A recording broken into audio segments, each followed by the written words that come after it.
મહેસાણાના રાધનપુર ચોકડીથી પાંચોટ બાયપાસ સુધી બુલડોઝર ફર્યું, 198 દબાણો દૂર કરાયા. મહેસાણા મહાનગરપાલિકાએ સોમવારે સવારથી શહેરમાં મોટી દબાણ હટાવ ઝુંબેશ શરૂ કરી.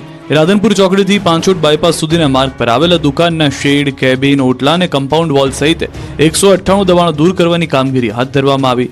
પટેલ જ્વેલર્સના દબાણ કરી ખડકાયેલા પગથિયાની નીચે 2 હાર તોડવામાં આવી. મનપાએ ગત શુક્રવારે દુકાનદારોને નોટિસ આપીને 3 દિવસમાં દબાણ દૂર કરવા જણાવ્યું હતું.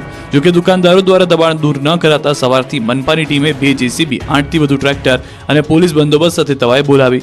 નવી બનેલી મહાનગરપાલિકાએ શહેરમાં બેફામ દબાણોને કારણે સર્જાતી ટ્રાફિકની સમસ્યાને ધ્યાનમાં રાખીને આ પગલું ભર્યું છે. દબાણ હટાવ કામગીરી દરમિયાન કેટલાક વેપારીઓએ સ્વયં પોતાના શેડ અને બોર્ડ દૂર કર્યા હતા, જ્યારે કેટલાક ફૂડ સ્ટોલ માલિકોએ પોતાના ખર્ચે ક્રેન બોલાવીને હાઇટ બોર્ડ દૂર કર્યા હતા.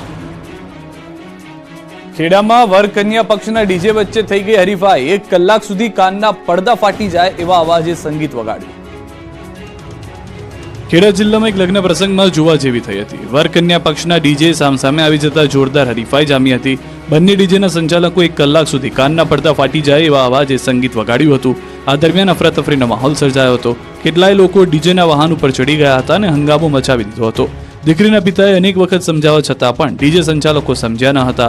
જાણે બંને શક્તિનું પ્રદર્શન કરતા હોય તેમ જોર જોરથી ડીજે વગાડવા લાગ્યા અને આતંક ફેલાવા લાગ્યા. આ દરમિયાન જાનમાં હાજર લોકોના કાન થોડી ક્ષણો માટે શૂન્ય થઈ ગયા.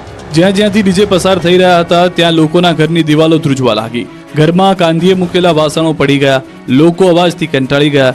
લગ્નના મંડપમાં ઘોંઘાટ થતા અહીંયા નાસભાગ મચી ગઈ. જોકે દીકરીના પિતાએ આજીજી કરી હરીફાઈ ન કરવા બંને ડીજે સંચાલકોને જણાવ્યું, પણ બંને ન માનતા આ હરીફાઈ પર ઉતરી જતા વાતાવરણ થોડા સમય માટે ગરમ થયું. અંદાજે 1 કલાક સુધી મોટેથી બંને ડીજે વગાડતા રહ્યા, જેથી અંતે દીકરીના પિતાએ પ્રસંગને પડતો મૂકી પોલીસ ફરિયાદ કરવા દોડી જવું પડ્યું. પોતાના પક્ષ તરફથી બોલાવેલ ટુંડેલના VR પાવર ડીજે અને જાનૈયા પક્ષ તરફથી બોલાવવામાં આવેલા SK ડીજે ખુમરવાડવાળા સામે ખેડા ટાઉન પોલીસમાં ફરિયાદ નોંધાવી.